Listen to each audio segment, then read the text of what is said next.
We have a topic because we ran out of time because we act too much. So we're going to start off the show once we get everybody in here to continue a question from the other folks on the Sprocket side of things of me, since I am still technically a guest of their show. So that's how we're going to open up the show. But I'm really excited to have you all here. Thank you for joining. It seems like this is working. Let's see who we got in here. JT, hello. Misha, hello. Misha LeBlanc from Canada. Doug, hello. Byron from Down Under. We got an international player. Mark Spooner, hello.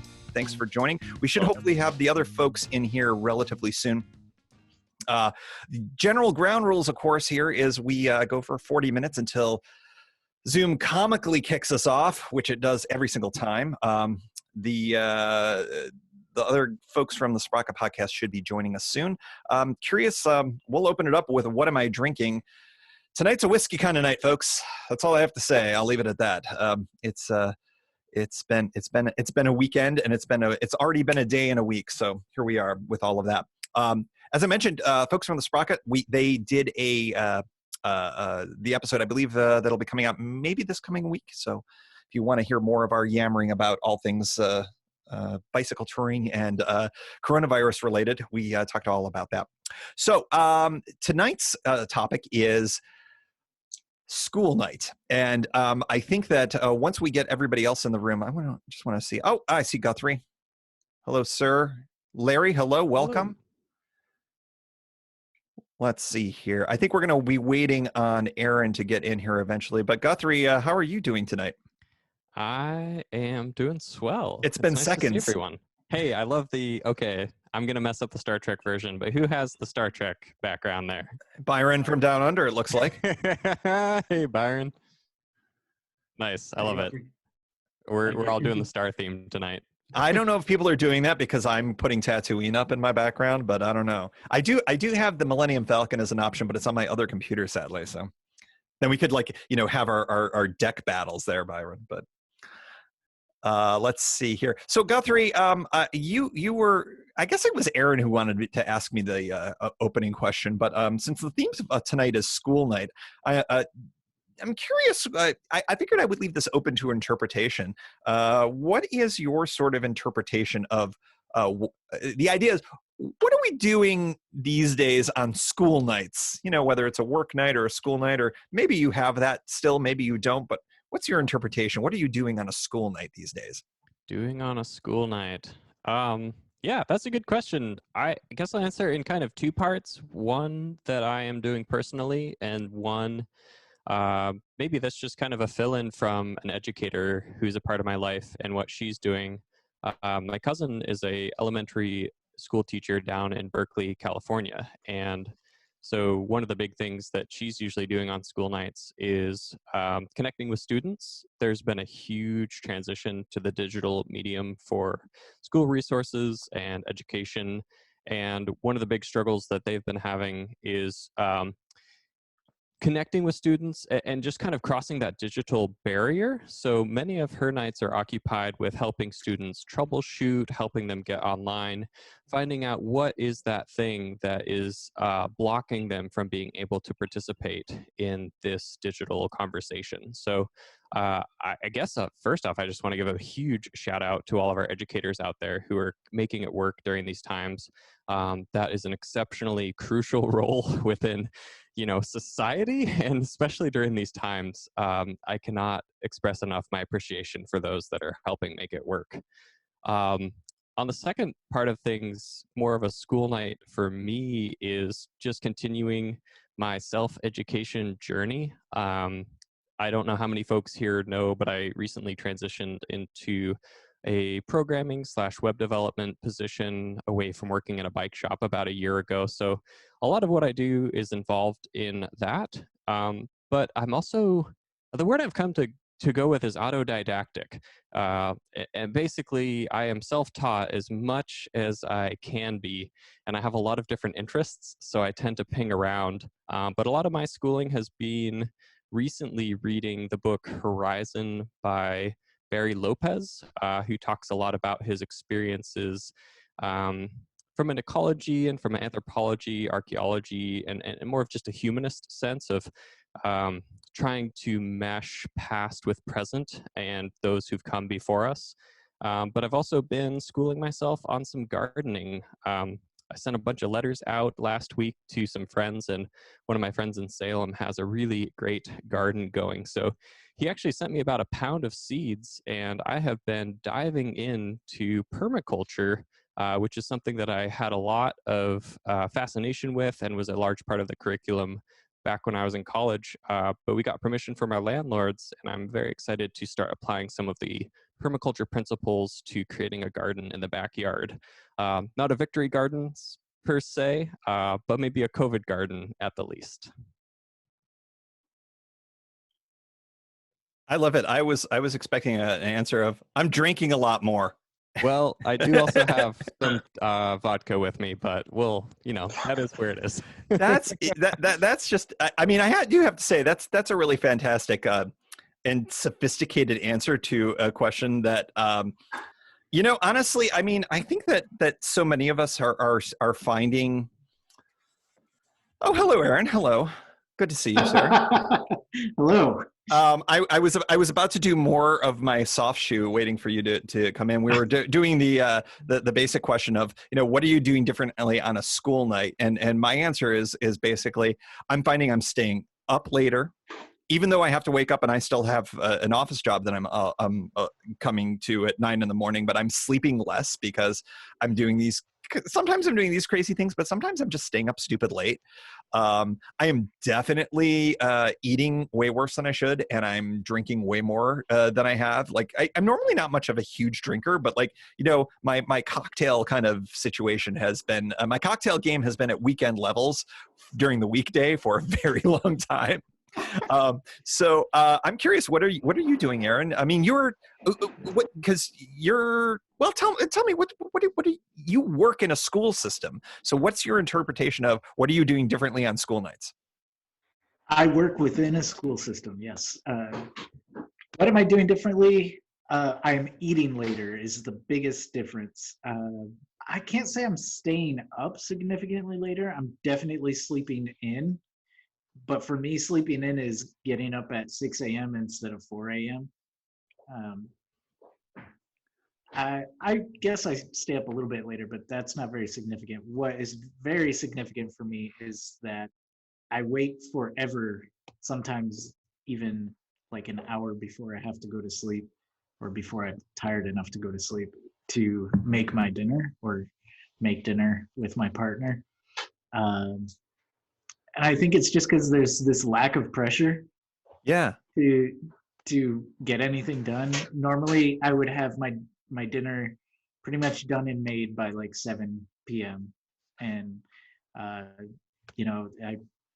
don't like going to bed with a lot of food in my stomach. I like to kind of have all that digested. This is really sounding weird, but. Anyways, all that to say is that's the biggest difference of what I'm doing on a school night. We all live in a much smaller space than we ever really thought about. So honestly, what seems like a mundane topic, actually, no, seriously. I mean, that's like the world, the universe that we live in. So yeah, thank you for sharing that. Brock did us, sir. I see that you were here. I'm going to unmute you. Can you hear us? Hello, sir. Yes. Hi there. You caught me hefting a table off of the top of a vehicle. Of course we have. Like a man. Like a man. Is Salem still not so bad? It is not so bad. That is fantastic. I mean, depends on how you feel about guys with enormous remote controlled cars speeding them down your street, but is the car enormous or is the remote control enormous? Or is the gentleman enormous? I mean, it's just imagine like this guy with the giant console. There's an inverse proportion, I'm sure, one to the other or something. Yeah. But you guys will be happy to know I still have not sorted out my pile of bikes or hung any of them on the wall. How many bikes are we talking here, there, Brock? I'd say, let me count them. 7. You have 7 bikes amongst your entire family, I assume, right? I'm a one bike kind of guy, much like Guthrie. Unless Guthrie, is that change? I forget. Not yet. Nope. Not I'm yet, still okay. one bike fellow. Okay, Soon yeah. enough. Soon enough, you'll join the fold. No, two of my big bikes can't be hung because the tall bike is just as tall as it is long, I think. And then the tandem doesn't work well hanging vertically either. So really, I've just got 4 bikes, one of which is mine to ride. And then my legacy frame, which I saved to put up somewhere, either in the garage or in the attic. I haven't decided yet. But there's a lot of bikes in the pile still. My bike, the Green Goblin, my Portland bike, has moved. My brother has sold a home and purchased a home within all of this nonsense that's going on right now. So my bike now lives where it should in Southeast Portland, as opposed to Northeast Portland. No disrespect to Northeast Portland, but I perhaps infamously lived in Selwood back in the day. So I am at heart a Southeast Portland guy, and my brother has now moved not far from Mount Scott Park. So there's it is with a joyful heart that I say that the Green Goblin now lives in Southeast. Yeah, Guthrie, did you ever live in Southeast? I have lived in Southeast. Okay, so all of us have. All of us have residency. lived. Yes. Everywhere. Someday I Portland look in forward general. to It's a fun revisiting place. my old bike, but I don't know when that's going to be. Hey, everyone, we recorded an episode of the Sprocket Podcast, and you are in a unique position. You are going to hear the continuation of that because We Aaron don't have to. Well, no, Aaron had some questions for me about my bicycling adventure, and I think that it might be. I think folks might be interested who are here on this. I mean, if you're staying up this late for it, or you're getting up early, hello, Byron. Fire away. This is going to be the addendum to the podcast that you haven't heard yet. All right. First off, I want to point out, Tim, your background is Tatooine. Yes. And Byron's background here is, I believe that's the Next Generation Enterprise. Is that Enterprise C or D? That would be. I believe that would be D. If I could nerd out for a second. So that's Enterprise D. So you two are going to have some kind of reckoning here, because we got Star Wars and Star Trek. That's not a consistent universe. It's not. We'll deal with that, I guess, later on. I was telling Byron earlier that I have the Millennium Falcon, but it's on a different computer. So, so my question was just you took your Brompton down to Florida. I did. And you went to Disneyland. Did the Brompton ride through Disneyland? Disney World, by the way. Sorry. Disney World, yes. World. Actually, it's Disney World. Yeah. Well, I actually'd him on the podcast earlier, so I had to actually him here on this. yes. Yeah. So the Brompton did come to Disney World. In fact, the Brompton had a really interesting voyage there. It did not ride per se. It did, however, go between 2 different Disney resorts, which I think is kind of fascinating and interesting. But as I said on the podcast, Disney World is a terrible place to bicycle. There are a couple of places where you can do it. There are actually some really kind of beautiful trails that are a part of the campground area there near Fort Wilderness that I once did a bicycle ride in. And this is some 90s trivia. Here's a name many of you won't know unless I do the sound effect to it. I ran into Nancy Kerrigan when I would bicycle back there in the 90s. Do you not remember who Nancy Kerrigan is? Let me tell you. Why?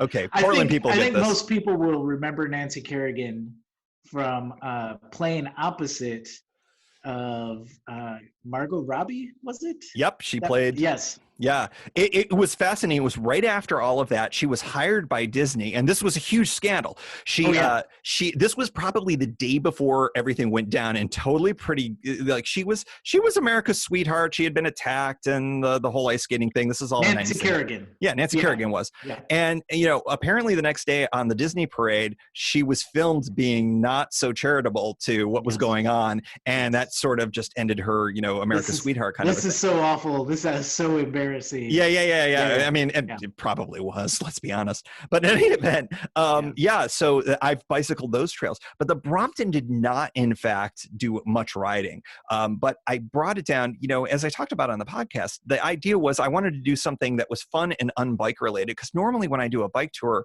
I'll do a bike tour as the centerpiece, and I'll find some other fun things that are on the side. And on this trip, I wanted to start it off with this big fun thing, which was to go fly the damn Millennium Falcon, which I did.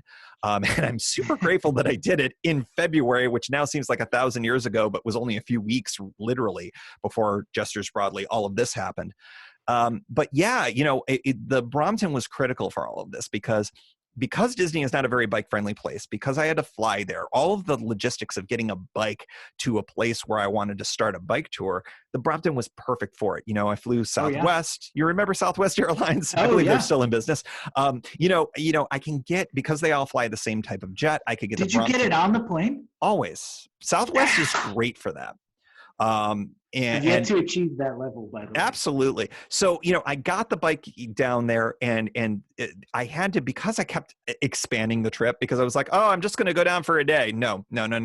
So I ended up doing 2 hotel days and all of this kind of a thing. And because it was sold out at the time, I had to transfer hotels.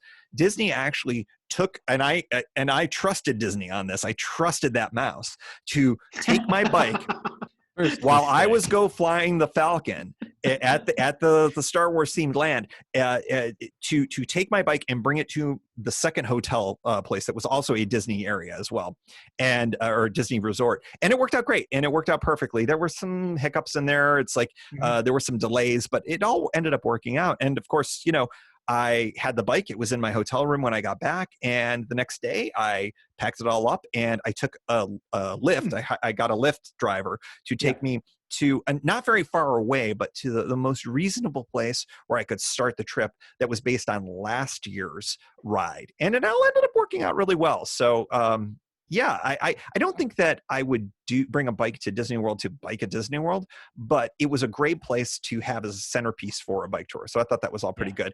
May I ask a question? I was just going to say, Brock, you have raised your hand. I was not aware that one could do that until I saw this big blinking icon on my screen that said Brock Dittus is raising his hand. So please, of course, he would be the one to figure it out. Please, sir, I invite you to continue. Yes, no, I just wanted to know, for the Millennium Falcon, would you say that you found it to be laterally stiff yet vertically compliant? Here's the interesting thing about this ride that I learned subsequently, and why I am now so damn upset that I wasn't able to go to Disneyland, which I was planning to do as a piece of my California ride, which we talked about on the Sprocket Podcast that you can listen to last week. You're now hearing part 2 of a podcast which you haven't listened to yet. Anyways, there is Chewbacca mode on that ride. Chewbacca mode, you ask, what could that possibly be? Apparently, if you get the 6 people who ride this ride to do button shifts and lever shifts in a particular way, the ride changes. Instead of having another Star Wars character that is super obscure, nobody knows except for me, be the voice that you hear on the ride, you hear Chewbacca screaming at you for flying the Falcon poorly. And I was so excited to be able to do that. Nice. Sadly was not it. So yeah, just if you want to find out more about it, go onto YouTube and go Smugglers Run Chewbacca mode, and you can see how you have to do it. I have to think, if the nerds that designed this ride created a Chewbacca mode, Lord knows there must be other modes. So I'm super excited someday down the road when that is there. So anyways. Just curious, did they have the Wilhelm scream anywhere present within that experience? Explain what is a Wilhelm screen. I feel like the Wilhelm scream is a bit of an Easter egg. Oh, is that the? Whoa! Yeah. Okay, and I know what you're talking. I didn't know that was the name of it. So for folks who don't know what that is, there is an age-old scream, and you will hear it in so many movies. Once you hear it for the first time, 99%. You probably have heard it many times. Undoubtedly. Already. 99% Invisible did an entire podcast on this, and I don't know, Guthrie, if that's where you were introduced to it. It was where I was made aware of it, but now I hear it in everything. I hear it in every episode of Clone Wars, which I've been binging throughout all of this. If somebody's got the opportunity to find the link to that show, to the 99% Invisible, and throw it in the chat box, please do, because it is one of the best episodes of that.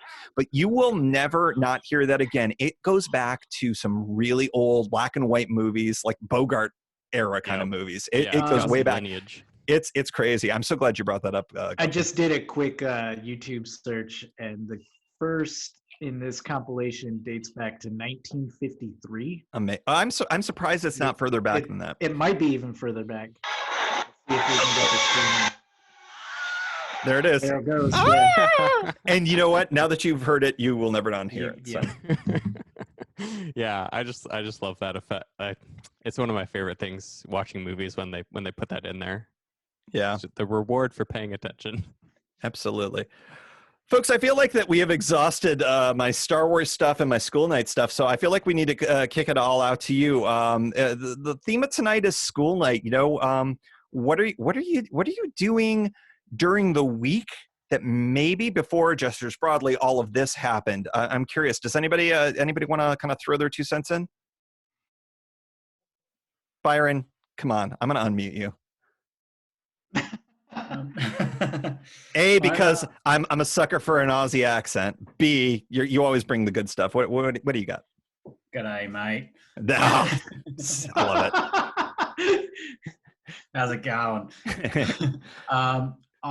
It's currently just after lunch here, just after 12:30. So I'm currently trying not to make too much noise because my wife's teaching uni students.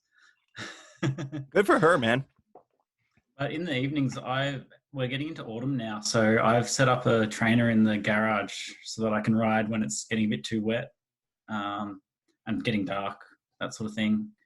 Outside of that, computer games are a little bit of a addiction now that coronavirus is locking us in. That's very difficult to avoid. What are you playing lately? Bit of Minecraft. Oh, okay. Very old school. Is it Minecraft with RTX on? No. Oh, okay. No, I've my entire computer is 8 years old. So Nice.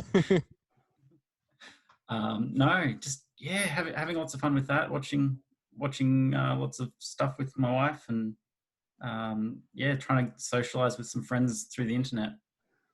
Got it.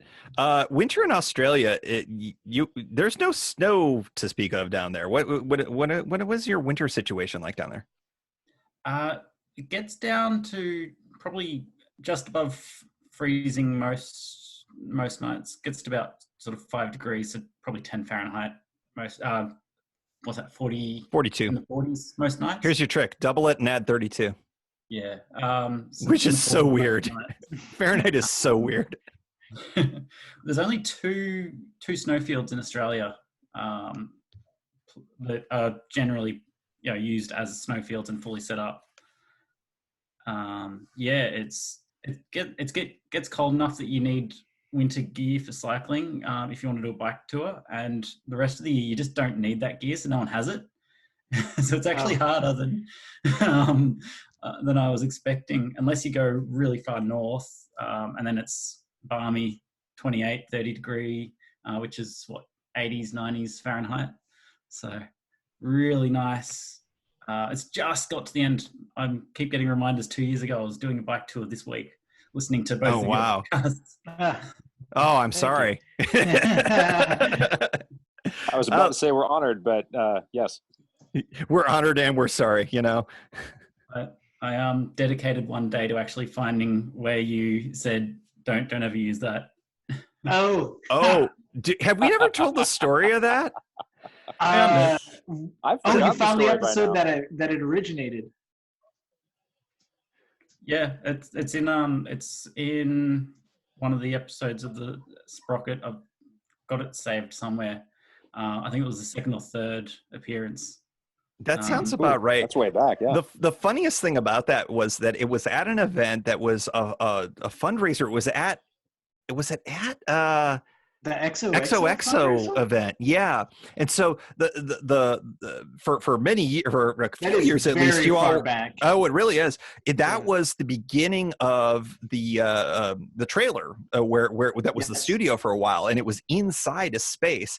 And if I recall correctly, Brock, you were kind of doing a hey, here's how podcasting works kind of a thing, and I was kind of sitting in on that, and we were fooling around, and you were talking about, yeah, we don't have a sounder for the calendar events, and he's like, I don't think there's any music at all. There's no song for calendars, right? Saying calendars. I'm like, are you crazy? Haven't you ever heard of? And then of Neil course Sedaka. I famously started singing like an idiot, realized about 4 notes in that, oh, these assholes are going to use this on their podcast. That's right. And then everything's on record. And then that's the critical mistake. That was the critical of like, oh, I should stop. But really, you shouldn't stop. You should go for it. And thinking, hey, these are my friends. They respect my wishes. If I just request simply and say, hey, don't ever use that it'll never show up. But, yeah, we're reasonable like that. Yeah. What a bunch of assholes, I'll tell you. And the rest was history. I'll tell you. All's fair in love or casting. That's right. That's us in a nutshell. That's all right. I've just shown up on 150 episodes of the Sprocket Podcast, but just by doing that. We need some more patches, I think. Exactly. Yeah, we're gonna have to have more patches. For those of you who are just joining, I did my 13th appearance on the Sprocket Podcast just a few minutes ago, and that will be next week's show, Brock. Yeah. Let's see. Is that or a couple weeks from now? Something it's the soon. one we just recorded. So sorry, it'll be in 2 because we haven't 2 weeks put out Beeline yet. There you Sam, go. Right? Oh, right. Actually, we just dropped Beeline. It came out last night. Okay. Okay, so it'll be in a week and change, which is roughly about a year and a half. So under current coronavirus stuff. Under current timeline. Under current timeline. Time. Yeah. Folks, we are under 7 minutes until our comical cutoff by the powers that be at Zoom. I'm curious, Byron. Thank you for sharing. I really appreciate that. That was excellent. Anybody else who else has got stuff that they would like to share about? What are you doing differently during, gestures broadly, all of this on a school night? Who's and raise your hand and hold on. I got to go to all screen because we got enough people. Nobody wants to share. Somebody's got to share. What do we got? JT, my man. I'm unmuting you. There we go. I had you. Now you're unmuted. Hey, everybody. Hello. So this is not necessarily COVID related, but I had something kind of funny that happened yesterday. I went on a tour last summer in Alaska, and I went from north to south. So at the end of April, I shipped provisions for 2 of us. Bear cans, spray horns, and food, dehydrated food and whatnot, to a bunch of places. And one of the destinations was Dead Horse, which is up on top near the Dalton Highway, on the top of the Dalton. Well, when we got to Dead Horse, nothing, the package didn't go through. And so we had to scramble and get some half-assed provisions put together and some stuff shipped up from Fairbanks so that we could have a stove and some stuff to cook in and get going. We had to spend an extra day up in Dead Horse, but yesterday my package of provisions came home.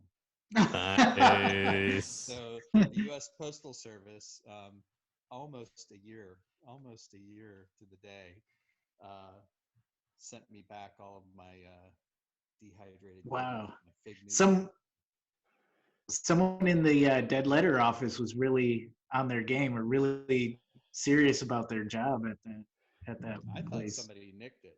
Huh. It's like a What was COVID-19 in care there? package. Now you've got your safety box. I have like 2 Yeah. weeks of peak refuel now, so I'm in really good shape. You were an unintentional prepper. It was like a 2019 prepper time machine. I love it. Unintentional prepper. Wait, I'm going to get that website right now, unintentionalprepper.com. It's mine, people. What was in there that you were like kind of saving as a treat for your tour So that you're glad that you have in there? Because I know everybody who sends things ahead of time, there's always like 1 or 2 things that they like have. yeah, so I dehydrate a lot of my own food, so I had some green chili in there that's really good. Ooh. But the best is dehydrated apples in blood orange. Nice. Oh,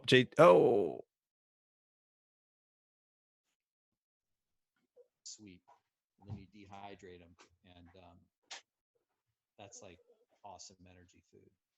Huh. So I did break into one of those and kind of sweeten the pot a little bit. That's fantastic. That's a great story. Thank you for sharing that. Unintentional prepper. That's Yeah. I'm going to remember that for a while. That's for darn true. JT, thank you so much for sharing that. One more thing. Oh yeah, go ahead. If anybody needs an MSR stove, let me know, because I have two, because I had to order one up from Fairbanks. Got some whisper light action going on. It's brand new, unused. It's like it's sort of, keep it in the box, man. It'll retain its value longer. Yeah. Sorry, that's a nerdy sci-fi thing. Yeah. Anyways, thank you so much for sharing that story. I appreciate it. All right, folks, we are under 3 minutes, so maybe this is the time for us to say our usual goodbyes, and then we can keep talking and get comically removed from all of this. Folks, thanks so much for joining. We really appreciate it. We're going to try to do this, on the kind of the weekly-ish basis as we go along. But tonight was kind of a fun school night vibe of this. Aaron, what do you got for your final takeaways here and your goodbyes? I got nothing. I got Blackwater vegan wings coming to me in any minute now. I was actually hoping they would interrupt this, and I would show the bike courier deliver. Better than Fire on the Mountain vegan wings? Have you had them? Those are really good. Fire on the Mountain is I haven't legit. tried these yet, so I do love Fire. As a Western New Yorker who can declare things that are good wings or bad wings, Fire on the Mountain is legit. I'm just saying. Brock Dittis, sir, what do you got? We are under a minute. I am seeing the bottom of your nose. I think that you have frozen. No, wait, there you are. I'm sorry. We're saying goodnight. Say goodnight, Gracie. All right. I don't know.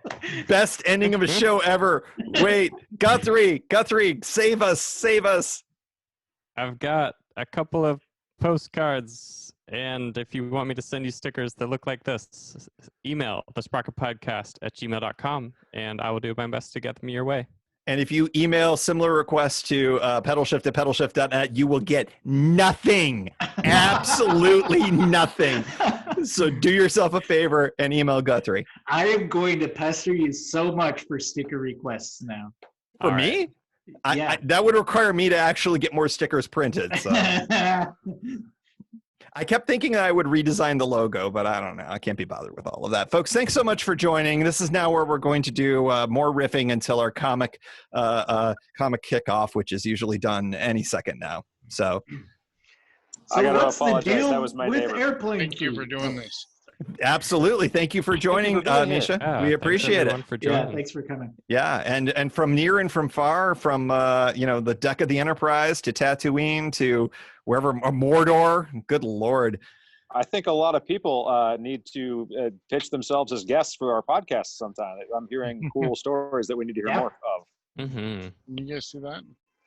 What do we got? We got something else? Is that Star DS9? Trek game. Oh, Nice.